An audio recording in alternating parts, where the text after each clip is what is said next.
Hello everyone, मैं पुष्पेंद्र आप सभी का वेलकम करता हूं आपके अपने चैनल में। आइए स्टार्ट करते हैं आज ये प्रोनाउन का एक सेशन। और इस प्रोनाउन में एक्चुअली लास्ट सेशन में प्रोनाउन में हम लोगों ने कुछ कम क्वेश्चंस किए थे, तो ये प्रोनाउन का आपका 1 2 से 3 सेशन और आपके मिलने वाले हैं। ठीक है, तो आइए स्टार्ट करते हैं। और ये किस बुक से है मैं पहले बता दे रहा हूँ आपको। ये बुक है आपकी दिलीप कुशवाहा सर की। ठीक है, वहाँ से ये सारे क्वेश्चन संबल हैं, कॉमन एरर के क्वेश्चन है 1 से लेकर के 50 तक। तो आइए स्टार्ट करते हैं, सॉल्व करने की कोशिश करते हैं। बेहतरीन क्वेश्चन है, यहाँ से बहुत कुछ आपको सीखने को मिलने वाला है। तो पहला क्वेश्चन अगर ध्यान से देखेंगे तो ये लिख रहा है, पहले क्वेश्चन की अगर हम बात करें तो ये लिख रहा है I and Neelu went to market for purchasing but after coming home we forgot which was my pocket and which was her. ये कहना चाह रहा है कि मैं और नीलू जो है वो मार्केट गए, ठीक है, और कह रहा है for purchasing but after coming home, लेकिन घर आने के बाद वी फॉरगॉट, हम भूल गए, विच वॉज माई पॉकेट, कौन सी मेरी पॉकेट थी, एंड विच वॉज हर, कौन सी उसकी थी। और ये आपको पता है कि माई पजेसिव एडजेक्टिव है और इसके बाद नाउन आता है, जबकि हर भी पजेसिव एडजेक्टिव, इसके बाद भी नाउन होना चाहिए। और यहाँ पर नाउन नहीं दिया गया, इसलिए पजेसिव प्रोनाउन यूज करें। आप क्या यूज करेंगे यहाँ पर? हर्स। तो राइट आंसर होगा आपका which was my pocket and which was hers, ये करेक्ट आंसर होगा आपका। तो ध्यान दीजिएगा, यहाँ पर करेक्ट आंसर होगा आपका हर नहीं होगा, उसकी जगह पर क्या होगा? हर्स होगा। होपफुली पहला क्वेश्चन आपको समझ आ गया होगा। Now we are going to discuss question number 2। कह रहा some is so perfect in their work, कुछ लोग अपने काम में इतने ज़्यादा परफेक्ट होते हैं that they don't need others help, कि उन्हें किसी दूसरे की मदद की आवश्यकता नहीं होती है। ये कहना चाह रहा है ये सेंटेंस। अब देखिए, सम यहाँ पर मेंबर्स को डिनोट कर रहा है। अगर आप ध्यान से देखें, सम एक प्रोनाउन है, और जब सम प्रोनाउन होता है और मेंबर्स को डिनोट करता है तो उस केस में सम कैसा हो जाता है? प्लूरल हो जाता है। पर्सन्स को डिनोट करे उस केस में सम कैसा हो जाता है? प्लूरल हो जाता है। तो यहाँ पर कहना चाह रहा है सम इज सो परफेक्ट, इसका मतलब सम पीपल सो परफेक्ट, इसका मतलब some people are so perfect. ये करेक्ट आंसर होगा। होपफुली इस बात को आप समझ पा रहे होंगे। क्वेश्चन नंबर 3 की तरफ मूव करते हैं। Ram wants everything in an absolute way but nothing are despotic in this world. Clear? तो कह रहा है राम हर एक चीज़ चाहता है, राम हर एक चीज़ चाहता है इन एब्सोल्यूट वे, ठीक है, एब्सोल्यूट तरीके से, but nothing are despotic in this world, लेकिन इस संसार में कोई भी चीज़ डेस्पोटिक नहीं है। अब अगर आप ध्यान से देखेंगे तो मैंने आपको इंडेफिनिट प्रोनाउन पढ़ाए थे, ठीक है, उनमें से था समथिंग, एनीथिंग, नथिंग, एवरीथिंग, ठीक है, ये सारे हमारे कौन से थे? इंडेफिनिट प्रोनाउन थे। और सर ये कैसे होते हैं? सर ये सिंगुलर होते हैं। सिंगुलर होते हैं तो इनके साथ जो वर्ब आएगी वो कैसी आएगी? एज आएगी, ना कि आर आएगी। क्लियर? होपफुली भी आंसर आपको समझ आ गया होगा। चलते हैं क्वेश्चन नंबर 4 की तरफ। कह रहा है फ्यू ऑफ हिम, और जैसे आपने इतना एक्सप्रेशन पढ़ा आपके मन में पॉइंट क्लियर हो गया कि फ्यू ऑफ मतलब सिलेक्शन की बात कर रहा है। क्लियर? ऑफ लगाते हो प्रीपोजिशन है, और प्रीपोजिशन किसका काम करता है? ये सिलेक्शन का काम करता है। और कह रहा है हिम तो एक ही पर्सन, और एक पर्सन में कह रहा है कुछ, ठीक है, तो ये तो गलत हो गया, इसलिए ये एक्सप्रेशन आपका गलत हुआ। और यहाँ पर आपको लिखना पड़ेगा क्या? देम।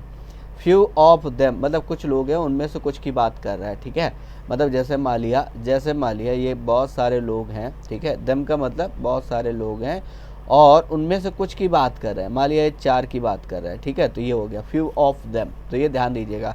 वैसे भी ऑफ के बाद आप सिंगुलर नहीं लिख पाओगे सिलेक्शन के केस में। क्लियर? तो होपफुली ये समझ में आ गया होगा। Agree with the suggestion that was given by the MD, MD के द्वारा जो सजेशन दिया गया उससे वो सहमत हैं। मैं कह रहा है कुछ लोग, उनमें से कुछ लोग ऐसे हैं जो एमडी के द्वारा दिए गए सजेशन से सहमत हैं। क्वेश्चन नंबर 5 की तरफ बढ़ते हैं। कह रहा these kind of things are not proper to change at such an initial stage. अगर हम इसकी बात करें बच्चा तो ये लिख रहा है दीज, और दीज कैसा होता है आप जानते हो? प्लूरल होता है। ये हमने पढ़ा था। दिस दैट सिंगुलर होते हैं, दीज दोज प्लूरल होते हैं। और दिस के बाद अगर काइंड लिखोगे तो सिंगुलर आएगा, लेकिन दीज के साथ लिखोगे तो आपको क्या लिखना पड़ेगा? काइंड्स लिखना पड़ेगा। तो these kinds of things are not proper to change at such an initial stage. इस तरीके की चीज़ों को इनिशियल स्टेज में चेंज नहीं किया जा सकता है, ये कहना चाह रहा है। क्वेश्चन नंबर 6 की तरफ बढ़ते हैं। Everyone has to got from this mortal world because none are immortal. अगर हम बात करें बच्चे यहाँ पर तो कह रहा है everyone has to got from this mortal world. ये जो नश्वर संसार है इसमें हर एक व्यक्ति को, ठीक है, क्या क्या है, everyone has to got from, ठीक है, तो ये है। और फिलहाल यहाँ पर तो होना चाहिए था get from, because none are immortal. हालांकि ओरिजिनल प्रॉब्लम की तरफ बढ़ते हैं और यहाँ पर सही आंसर होगा आपका क्या, नन इज इमॉर्टल, कोई भी अजर या अमर नहीं है, ये कहना चाह रहा है। तो नन अकेला कैसा होता है, सिंगुलर होता है, तो यहाँ पर आ जाएगा none is mortal. Clear. Question number 7 की बात करते हैं और 7 को जरा ध्यान से देखिएगा क्या कहने की कोशिश कर रहा है। ये क्वेश्चन नंबर 7 कह रहा है ही फॉरगॉट, वह भूल गया, whom you promised to meet with her, whom के बारे में आप जानते हो, सब्जेक्ट का प्रोनाउन होता है, whom ऑब्जेक्ट का प्रोनाउन होता है। देखिए ये सब्जेक्ट है, ये वर्ब है, ये एक क्लॉज बन गई, तो इसका मतलब यहाँ तक कोई दिक्कत नहीं, ये सब्जेक्ट है, ये वर्ब है, ठीक है, और ये भी वर्ब है विथ प्रीपोजिशन है, ये इसका ऑब्जेक्ट है। इसका मतलब ये भी क्लॉज आपकी कैसी है, कंप्लीट है, ये भी क्लॉज कंप्लीट है और वो भी क्लॉज कंप्लीट है। इसका मतलब दोनों की दोनों क्लॉजेज कंप्लीट है। इसका मतलब हुम की ही ज़रूरत है, हु की ज़रूरत नहीं है, और इस वजह से ये सेंटेंस जो है, ये सेंटेंस कैसा हो जाएगा, नो एरर हो जाएगा। होपफुली ये भी सेंटेंस आपको समझ में आ गया होगा। क्वेश्चन नंबर 8 की तरफ बढ़ते हैं। क्वेश्चन नंबर 8 क्या कह रहा है बच्चा, ध्यान से देखिएगा। कह रहा है I asked her many question, मैंने उससे बहुत सारे क्वेश्चन पूछे, but none of the answer was correct, but none, लेकिन उनमें से कोई भी आंसर करेक्ट नहीं था। नन इंडेफिनिट प्रोनाउन है, इंडेफिनिट प्रोनाउन के साथ सिंगुलर वर्ब यूज करते हो, तो राइट आंसर यहाँ पर क्या हो जाएगा, वॉज हो जाएगा। आइए क्वेश्चन नंबर 9 की तरफ बढ़ते हैं। 9 की अगर हम बात करें तो यहाँ पर क्या कहना चाह रहा है, Rohan was driving so rashly, इतनी तेज़ ड्राइव कर रहा है Rohan, that he hit him, कि उसने अपने आप को हिट कर लिया। तो जब आप जानते हो डूअर और रिसीवर सेम होता है, तो हम क्या करते हैं, रिफ्लेक्सिव प्रोनाउन का यूज करता है, और वो रिफ्लेक्सिव प्रोनाउन हमेशा ऑब्जेक्ट की जगह लिखा जाता है। तो Rohan was driving so rashly that he hit himself and also created danger for other, अपने आप को तो उसने घायल कर ही लिया और दूसरों के लिए भी डेंजर साबित हुआ। क्वेश्चन नंबर 10 की बात करते हैं। देखिए क्वेश्चन नंबर 10 क्या कह रहा है, ध्यान से देखिएगा। कह रहा है Rahim failed in the examination, Rahim examination में फेल हो गया, यहाँ तक कोई दिक्कत नहीं है। एंड ही एडमिटेड, और उसने स्वीकार किया, that he was responsible himself, ये बात तो गलत हो गई, क्योंकि यहाँ पर तो सिर्फ रिफ्लेक्सिव लिखे जाते हैं ऑब्जेक्ट की जगह, और ये रिफ्लेक्सिव है नहीं, ठीक है। तो इसको उठा करके आप कहाँ पर रखें, यहाँ पर रखें। ही हिमसेल्फ वॉज रिस्पॉन्सिबल, वह स्वयं ही, ठीक है, इस फेलर के लिए रिस्पॉन्सिबल है, अपनी असफलता के लिए स्वयं ही रिस्पॉन्सिबल है, ये कहना चाह रहा है। आइए तो ये ध्यान दीजिएगा, यहाँ पर ये जो हिमसेल्फ है, या तो इस हिमसेल्फ को हटा दो, या तो आप रखना चाह रहे हो तो इसको एम्फेटिक बना करके रखो, इसको रिफ्लेक्सिव बना करके आप नहीं यूज कर पाओगे। फिलहाल जहाँ पर हिमसेल्फ लिखा हुआ है वहाँ पर ये रिफ्लेक्सिव का काम कर रहा है। होपफुली क्वेश्चन नंबर 10 समझ आ गया होगा। 11 की तरफ चलते हैं। You must not forget the person who you help in your need, ठीक है। और ये क्या कहना चाह रहा है बच्चा, ध्यान से देखिए, यू मस्ट नॉट फॉरगेट, तुम्हें भुलाना नहीं चाहिए, द पर्सन, उस इंसान को, whom you help in your need, जिसने तुम्हारी आवश्यकता में मदद की है, उस इंसान को तुम्हें भुलाना नहीं चाहिए। ये क्या कह रहा है, सब्जेक्ट है, और ये क्या है बच्चा, मस्ट नॉट फॉरगॉट, ये वर्ब है। द पर्सन इसका क्या हो गया, ऑब्जेक्ट हो गया। इसका मतलब ये पूरी की पूरी क्या बन गई, हमारी एक क्लॉज बन गई, हमारी एक पूरी की पूरी क्या बन गई, क्लॉज बन गई।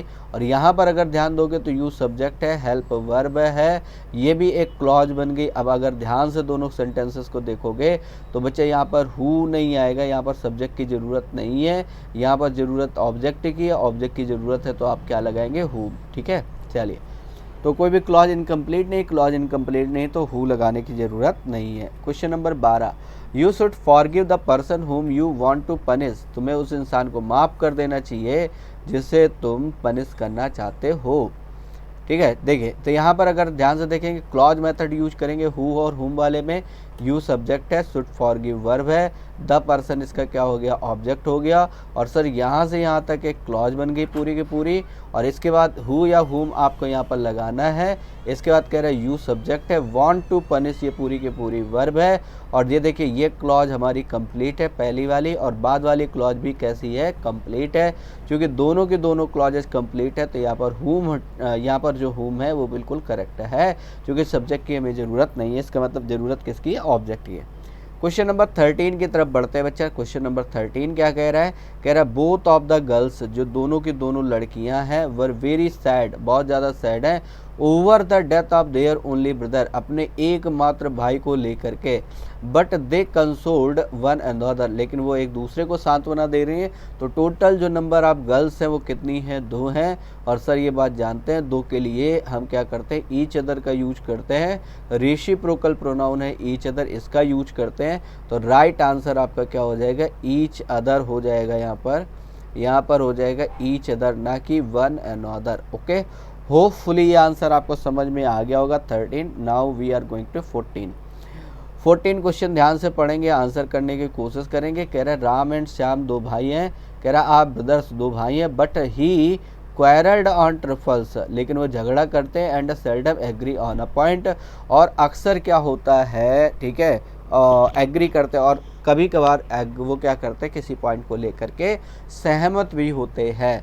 अब एक बात अगर यहाँ पर ध्यान देंगे तो यहाँ पर बात किन की कर रहा है सर, राम की, और बात किसकी कर रहा है, श्याम की। दोनों के दोनों भाई हैं, बट ही नहीं आएगा सर, क्या आएगा, दे क्वेरल्स। तो ये दोनों के दोनों झगड़ा करते हैं, इसलिए ही दे आएगा, और दे के साथ क्वेरल लिखोगे, दे क्वेरल ऑन ट्रिफल्स। क्लियर। चलिए अगले वाले क्वेश्चन की तरफ बढ़ते हैं, पानी निकाल दो। 15 वाले बात करते हैं, the jury agreed to punish him, jury सहमत हो गई, किस बात को लेकर के सहमत हुई, पनिश करने के लिए। ठीक है, तो यहाँ पर अगर हम बात करें तो द ज्यूरी एग्रीड मतलब सहमत हो गई थी, टू पनिश हिम उसके दंड देने के लिए, फॉर अर्सन मतलब जो भी पाप किए हैं उसके लिए, and sentence him 10 years rigorous punishment, और घोर दंड देने के लिए 10 साल की सजा के रूप में, and ordered superintendent of jail, ठीक है, और ऑर्डर किया कि उसे जेल की जाए, एग्जीक्यूट देयर ऑर्डर्स, ये गलत हो गया, यहाँ पर क्या आ जाएगा, यहाँ पर आ जाएगा इट्स ऑर्डर्स। इसको ध्यान से देखिए, क्वेश्चन नंबर 15। अब बताइए इसमें यहाँ तक कोई दिक्कत नहीं है, ठीक है।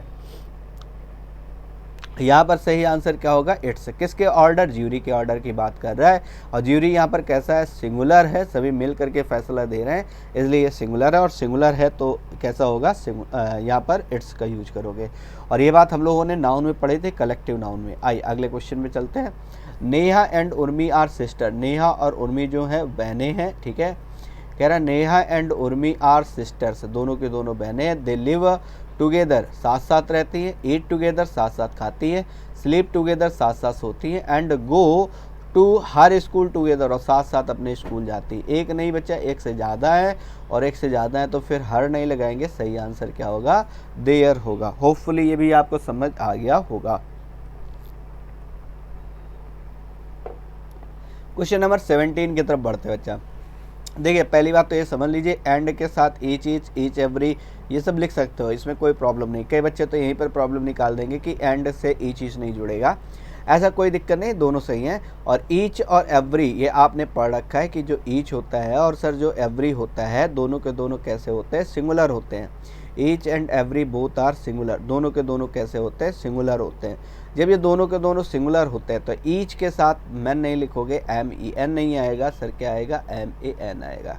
होपफुली ये भी समझ में आ गया होगा। क्वेश्चन नंबर 18 की तरफ बढ़ते हैं। Every clerk and every officer, हर एक क्लर्क और हर एक ऑफिसर जो है, has to come to their office timely. अब अगर ध्यान से देखोगे तो every clerk and every officer, ये सब्जेक्ट कैसा हुआ, पूरा का पूरा ये सब्जेक्ट है यहाँ से लेकर के यहाँ तक, और ये कैसा सब्जेक्ट है सर, सिंगुलर सब्जेक्ट है। और चूँकि सिंगुलर सब्जेक्ट है इसलिए इसने क्या लगा रखा है, हैज़ टू कम, ठीक है, आना पड़ता है, टू देयर ऑफिस टाइमली, अपने ऑफिस टाइमली। तो यहाँ पर सही आंसर क्या होगा, देयर नहीं आएगा। देखिए वर्ब सिंगुलर है तो पॉसेसिव भी सिंगुलर आएगा, यहाँ पर हैज लगा रखा है आपने, तो यहाँ पर क्या लगाओगे आप, फिज। क्वेश्चन नंबर 18 के बाद क्वेश्चन नंबर 19 की तरफ बढ़ते हैं। 19 की बात करते हैं। देखिएगा 19 में अगर आप ध्यान से देखें तो क्या कह रहा है, either Lily or Minu should have gone there and placated their annoyed friend. ठीक है, अगर हम इसकी बात करें तो हमें एक बात समझ में आएगी, ईदर लिली आर मिन्यू। अब पहले तो एक बात समझो कि ईदर आर से जब दो सब्जेक्ट का आप कनेक्ट करते हो, ईदर डैश आर, तो यहाँ पर मान लिया दो सब्जेक्ट आप कनेक्ट कर रहे हो, ये पहला सब्जेक्ट है, ये दूसरा सब्जेक्ट है, और वर्ब हमेशा पास वाले सब्जेक्ट के अनुसार आती है। Verb comes according to nearest subject, ये बात ध्यान दीजिएगा। कह रहा शुड हैव गॉन, जाना चाहिए था, ठीक है, ये मीनू के अनुसार चलेगा पूरा सब कुछ, ठीक है। कह रहा देयर एंड प्लेकेटेड, और शांत करना चाहिए था, देयर एनॉयड फ्रेंड, अपने उसके जो एनॉयड फ्रेंड है। इसका मतलब मीनू के अनुसार चलेगा तो यहाँ पर सही आंसर क्या होगा, हर होगा। तो ध्यान देना, जब भी ईदर आर से दो सब्जेक्ट कनेक्ट हो तो वर्ब हमेशा पास वाले सब्जेक्ट के अनुसार आएगी, नीयरेस्ट सब्जेक्ट के अनुसार चलेगी। क्वेश्चन नंबर 19 हमने कवर अप कर लिया। क्वेश्चन नंबर 20 की तरफ बढ़ते हैं। Neither he nor is friend, ना तो वो और ना ही उसका कोई मित्र। ठीक है, ये कहना चाह रहा है, क्या कहना चाह रहा है, neither he nor his friend, ना तो वो ना तो उसका कोई मित्र, want to go to railway station to receive his teacher, ना तो वह ना ही उसका मित्र जाना चाहता है रेलवे स्टेशन अपने टीचर को रिसीव करने। अब एक बात बताइए, नीदर नार से दो सब्जेक्ट है, पहला सब्जेक्ट है, दूसरा सब्जेक्ट है, और वर्ब वांट किसके पास आई है, ये हिज फ्रेंड के पास आई, हिज फ्रेंड सिंगुलर है, तो यहाँ पर सही आंसर क्या हो जाएगा, वांट्स हो जाएगा। प्रेजेंट इंडेफिनिट टेंस के अनुसार आप जानते हो सब्जेक्ट सिंगुलर होता है तो मेन वर्ब में एस या ईएस लगाते हैं। क्वेश्चन नंबर 21 की तरफ चलते हैं। ईदर स्टेनोग्राफर और both the clerks, same concept है, ईदर आर से दो सब्जेक्ट आप कनेक्ट कर रहे हो, ये ईदर के बाद पहला सब्जेक्ट है स्टेनोग्राफर, और आर के बाद ये दूसरा सब्जेक्ट है बोथ द क्लर्क्स, ये, और वर्ब हमेशा पास वाले सब्जेक्ट के अनुसार आएगी, तो ये इज लगा है वो क्लर्क्स के साथ लगा है, इसका मतलब सही आंसर जो होगा वो आपका क्या हो जाएगा, आर हो जाएगा। होपफुली ये क्वेश्चन भी समझ में आ गया होगा। क्वेश्चन नंबर 22 की तरफ बढ़ते हैं। Neither knife nor scissor, same ये देखिए सभी के सभी 3 4 5 क्वेश्चन आपके किस पर बेस्ड हैं, ये सारे के सारे आपके ईदर और नीदर नॉर के कॉन्सेप्ट पर बेस्ड हैं। देखिए अगर हम बात करें बच्चा तो यहाँ पर दो सब्जेक्ट है, एक सब्जेक्ट आपका कौन सा है, नाइफ है, दूसरा कौन सा है, सीजर्स है, और वर्ब आप किसके अनुसार यूज करोगे, हमेशा पास वाले के अनुसार, तो आर लगा है। सीजर्स प्लूरल होता है, you know very well, noun में already we have covered it, तो यहाँ पर ये आर करेक्ट है। सो शार्प दैट इट किसके लिए यूज कर रहे हो, अगर आप ध्यान से देखोगे तो ये सीजर के लिए यूज कर रहे हो, और सीजर्स कैसा है, प्लूरल है, दैट इज वाई हम यहाँ पर यूज करेंगे they can cut the ball. देखिए अब सेंटेंस जो आगे कैरी होता है वो हमेशा जिसको आप मेन सब्जेक्ट मान लेते हो, जिसके अनुसार आप वर्ब लगाते हो, उसी के अनुसार सेंटेंस आपको आगे कैरी करना होता है, ये ध्यान दीजिए। इसीलिए जो इट लगा रहा है ये किसके अनुसार लगा रहा है, सीजर्स के अनुसार लगा रहा है, दैट इज वाई दे लगेगा।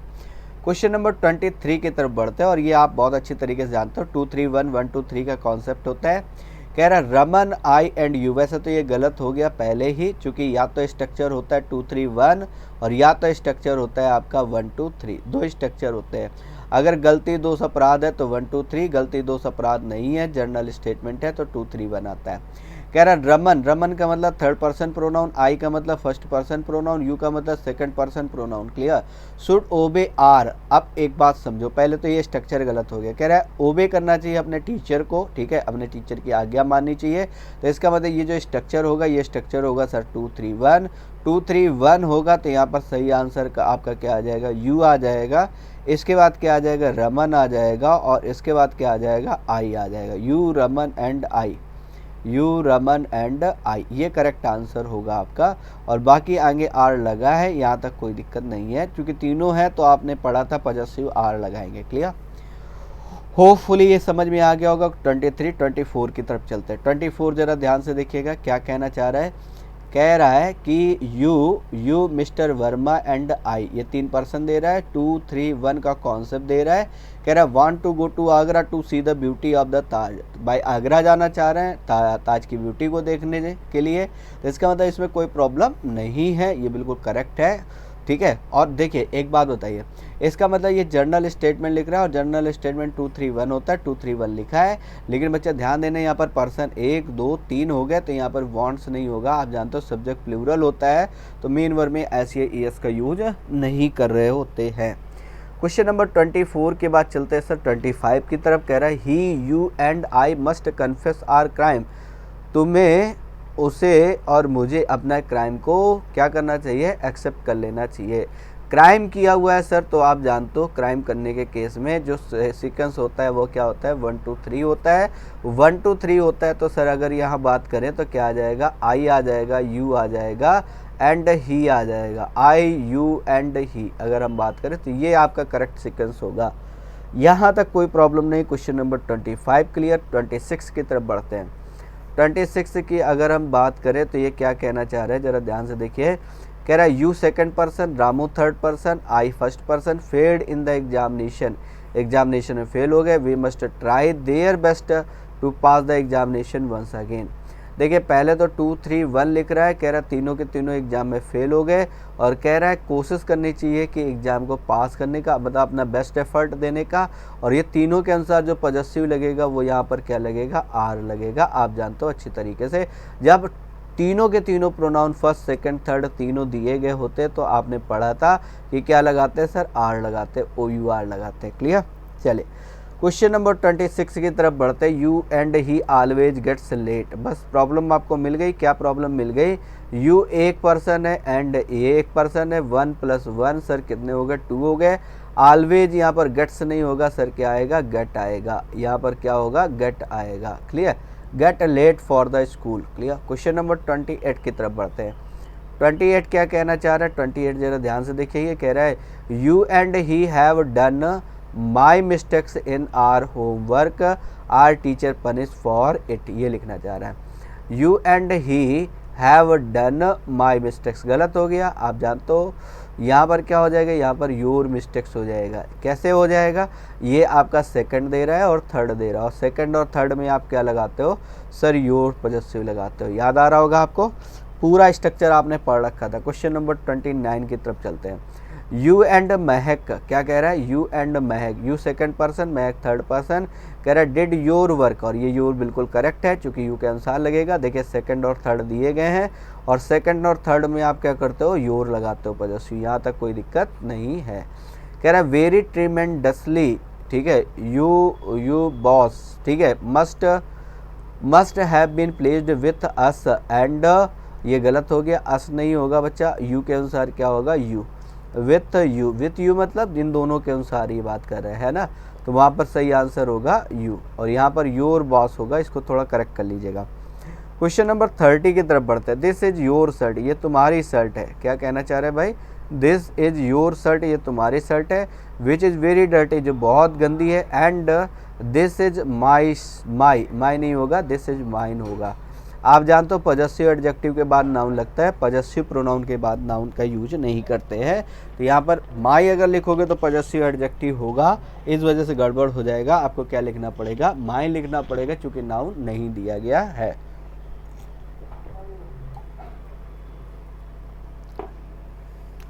बढ़ते हैं क्वेश्चन नंबर 31 की तरफ। क्या कह रहा है, एवरीवन लव्स हिज नेशन, हर एक व्यक्ति अपने राष्ट्र से प्रेम करता है। हर एक व्यक्ति अपने राष्ट्र से प्रेम करता है। एवरीवन लव्स हिज नेशन, हर एक व्यक्ति अपने राष्ट्र से प्रेम करता है। From the core of his heart, अपने दिल से, ठीक है। और क्या कह रहा है, एंड वी लव, हम भी प्रेम करते हैं। क्या कह रहा है, आर्स, ठीक है, आर नहीं होगा, या तो फिर आ लिखो वी लव आर नेशन, या फिर नेशन नहीं लिखा गया तो फिर क्या लगाओगे, आर्स। फिर वही बात कि आपसे पूछा जाए, यह पूछना चाह रहा है कि आर और आर्स में, पहली बात तो इसको अवर ना पढ़ा करो, आर एंड आर्स में डिफरेंस क्या है। ये पॉजिटिव एडजेक्टिव है सर, और ये क्या है, ये पॉजिटिव प्रोनाउन है, और पॉजिटिव एडजेक्टिव के साथ नाउन का यूज करते हैं, पॉजिटिव प्रोनाउन के साथ नहीं करते हैं। होपफुली ये भी समझ में आ गया होगा। चलते हैं, बढ़ते क्वेश्चन नंबर 32 में की तरफ। कहता है स्टॉप ऑफ माई, और माई लगा रहे हो तो माई के साथ तो नाउन लगना चाहिए। सर यहाँ पर नाउन नहीं दिया गया है, नहीं दिया गया तो सर माई नहीं आएगा, यहाँ पर आएगा mine. The staff of mine, जो हमारा स्टाफ है, are very lazy, they never complete their work timely, वो कभी भी अपना काम समय से कंप्लीट नहीं करते हैं। माई, अगेन माई और माइन में क्या अंतर, my positive adjective, mine positive pronoun, और ऐसे क्वेश्चन भरपूर देखने को मिलेंगे आपको।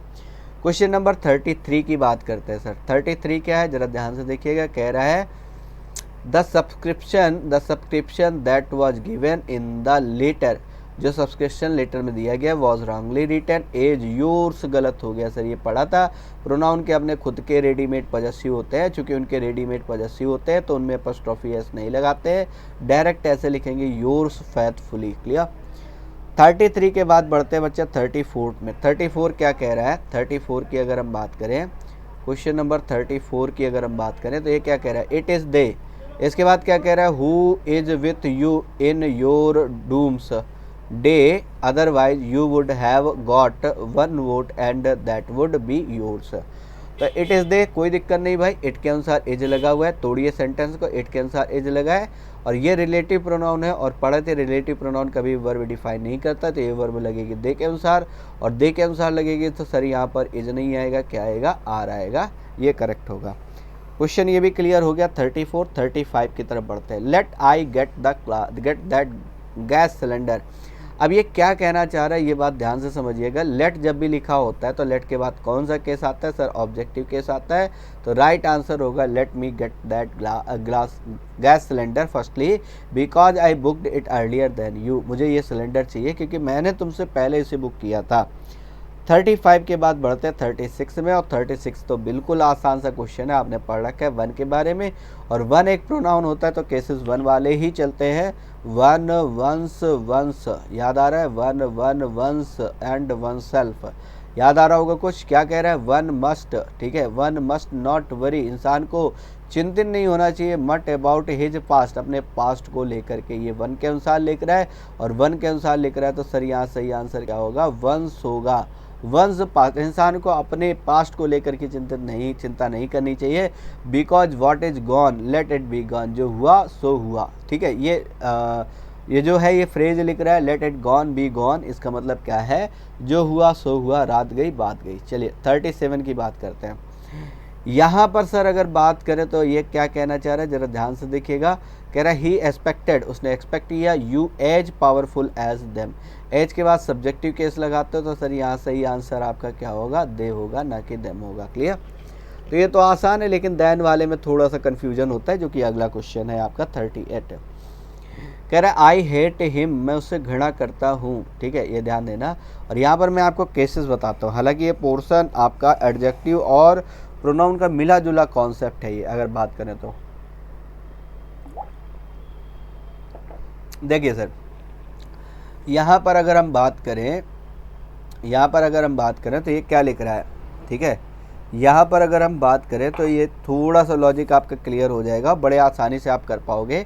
आई यहाँ पर सर सब्जेक्ट है और हिम यहाँ पर क्या है, ऑब्जेक्ट है। क्लियर, यहाँ तक कोई प्रॉब्लम नहीं है। कह रहा है मोर देन लिख रहा है, मोर देन के बाद यहाँ पर देम लिख रहा है। अब एक बात बताइए, किसकी कंपैरिजन हो सकती है सर, इसकी हो सकती है, कोई दिक्कत नहीं है, ठीक है। और सर इसकी हो सकती है, बिल्कुल ये, और दोनों लिविंग है। देखिए living can be compared with living, तो आई की करोगे तो यहाँ पर सर दे आएगा, ठीक है, आई की करोगे तो दे आएगा, और हिम की करोगे तो यहाँ पर क्या आएगा, देम आएगा।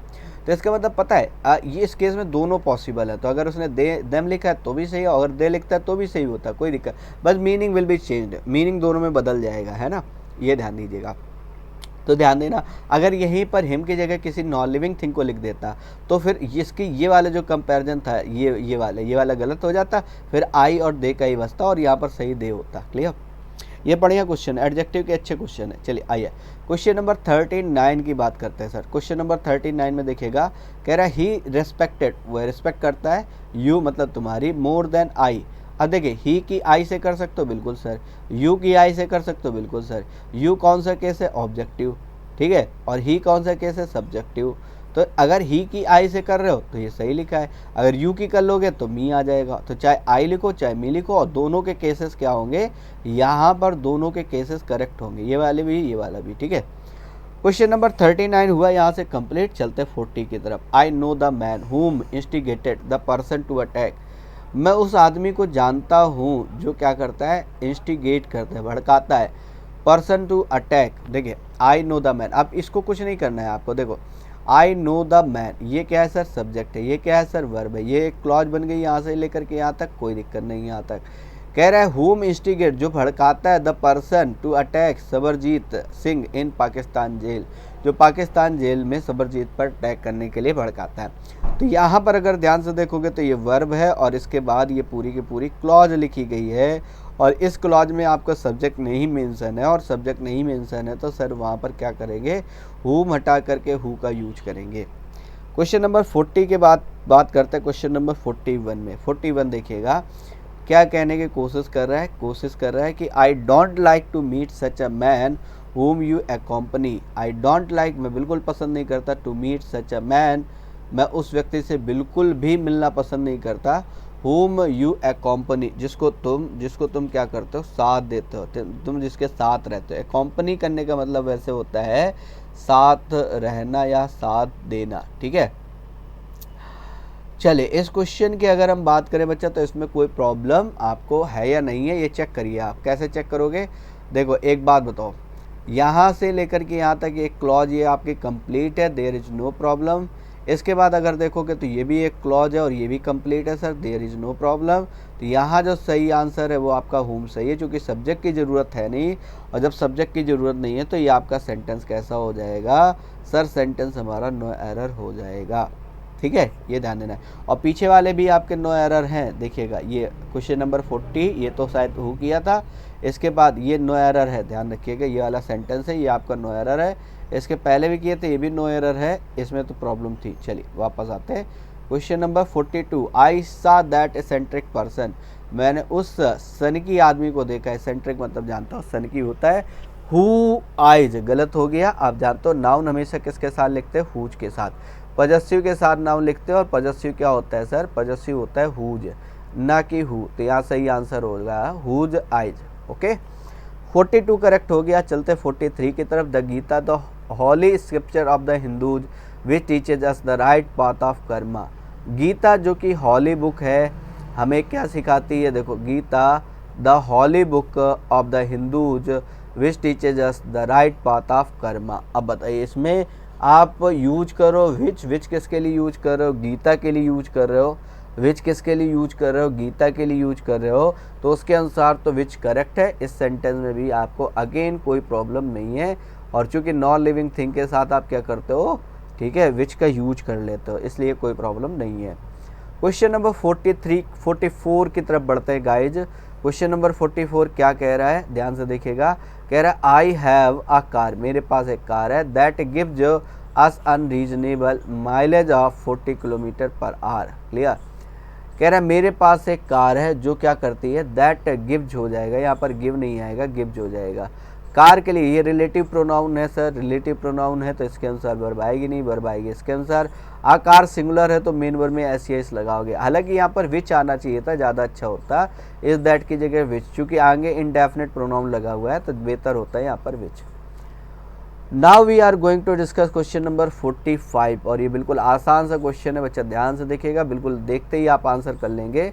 कह रहा देयर इज नन, ऐसा कोई भी नहीं हो, जैसे नन दिखाई दिया सर, हमने पढ़ा था, नन के साथ क्या करते हैं, दैट लगाते हैं, wants to stay in this room without AC, कोई भी ऐसा नहीं जो इस रूम में बिना एसी के रुक जाए, क्यों, क्योंकि बहुत ज़्यादा गर्म है, ठीक है, सूर्य के टेम्परेचर से भी ज़्यादा।